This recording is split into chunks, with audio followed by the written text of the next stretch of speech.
Eh, isa sa pinaka-unique nating semi-finalist. At masasabi natin, hindi lang dito unique, kung hindi sa buong mundo. Alam niyo po, he is the one and only human saxophone. From Davao City, of course, Mang Florante. Watch this. Florante, nakakabilib ka. Nakakatawa ka. It's a yes. Kahit ako isang mangingisda lang, marami akong napasaya na tao. Iniisip ko kasi noon na yung talento ko hanggang dyan lang sa sulok-sulok ko maisip na yung talento ko, pasaya ko pala yung tao. Hindi lang yung sa liit na tao, pati rin yung mga kilala na tao. Sa pamilya ko po, lalong-lalong sa mga anak ko, silang naging inspirasyon ko dahil ayoko yung maranasan nila yung naranasan ko rin. Sana pagbigyan po ko ng pagkataon, Lord, na manalo po ako. Isang mangingisda, ngayon kilala na sa buong Pilipinas. Please welcome our human saxophonist, Mang Florante.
Mang Florante! Thank you, ladies. Ibang klase ang talent naman talaga. Ibang klase. Saxophone. Hindi ko kaya yan. Tinatry ko kanina pa eh. Mang Florante, isang tanong.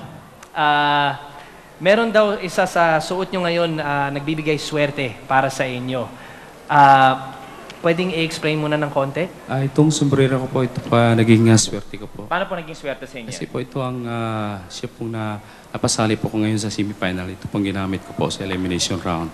Kaya po, ito ang swerte ko. Well, alamin po natin kung swerte rin kayo sa ating judges. Judges?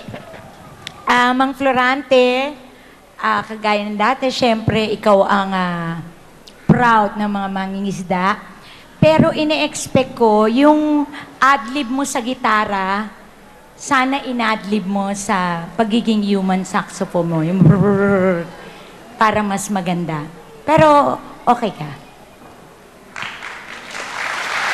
Miss Chris. Di ba, friendship, nagpunta tayo ng Davao? Tama. Oo. Nagaling Si Mayor kami doon. Duterte, kinis ko siya. Love natin siya. Correct. Tapos, sino yung huwag na? Dead ma. Quiet. Okay. Pareho lang eh. Sorry hindi nag-level up. I'm sorry to say that. I'm being very honest. Kung ano yung napanood namin when you were in Cebu. Cebu ba? Tama ba ako? Sorry, Cagayan de Oro. Tama? Yes. It's the same. Boss? The reason why you're here in the semifinal is because you were the human saxophone. Pero yung you sang and played the guitar more than exploring your talent as a human saxophone. So, nawala yung bang Novelty po. novelty ng iyong ginagawa. But, between the first one and the second one, pareho lang. Mang Florante, okay lang po kayo Thank you. narinig nyo mula sa ating judges?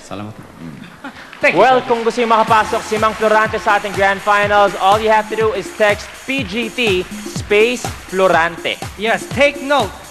PGT space Florante. Pwede nyo Pwede i-text bumoto. yan. Yes, through text and online votes yan. Pero mamaya pa po kayo pwedeng mag-vote after ng performance. After. Yes. Mang Florante, again, thank you very much. Thank you very much. We'll see you later on. Ingat po. Huwag po kayo bibitiw dahil ang dalawang tinitilian ng mga chicks at hindi kami ni Luis yun. Ang susunod natin. Tinitilian ng chicks, hindi tayo contestants. Host tayo, tama, Billy tama, Boy. tama. Ano ba? Of course, I'm talking about Marky and Garrett. Akala ko tayo. Girls, ladies, handa na ba kayo dyan? Well, handa na ba kayong kikiligin? Susunod na sila when Pilipinas Got Talent returns.